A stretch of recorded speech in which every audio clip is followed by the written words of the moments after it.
tesetai. Ogile kusas ko bangi.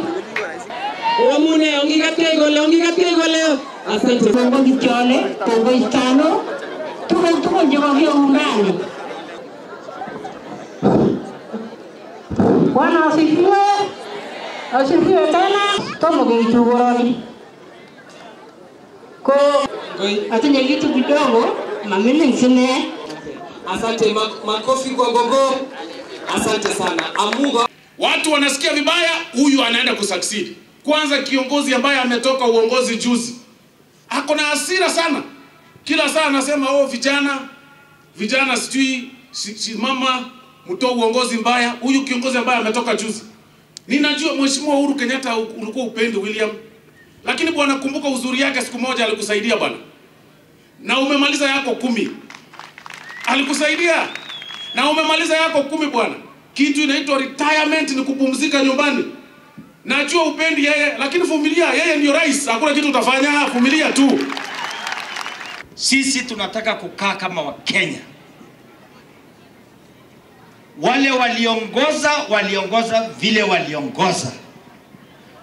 Yule anaongoza kwa sasa aweze kupewa heshima ya kisasa ili aweze kuongoza vizuri. Kwanza Uhuru Kenyatta mwenyewe anafaa kunyamaza, asiongee.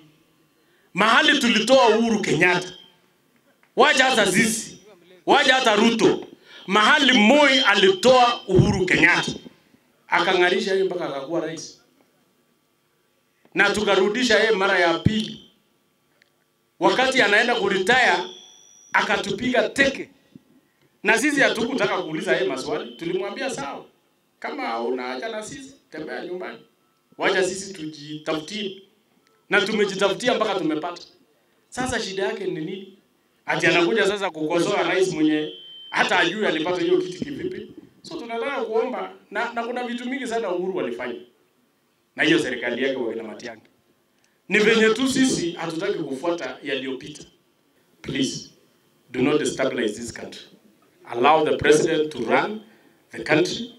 2027 leta candidate yako akuja afanye maneno yake. Akiwezana na sisi sawa. Asipowezana na sisi wacha nchi ikuwe na amani and stop inciting the youths. Wacha kuincite the youths. Nataka nikusii President Uhuru Kenyatta. Hakuna haja ya uchochezi kwa vijana. Vijana siku hizi ni watu ambao wako na akili na watu ambao wamesoma. Nataka niombe kwa unyenyekevu ya kwamba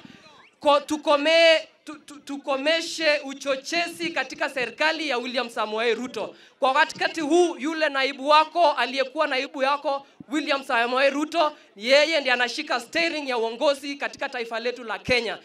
Tumpe tu nafasi hii 10 years afanye kazi ili apeleke taifa letu la Kenya mbele.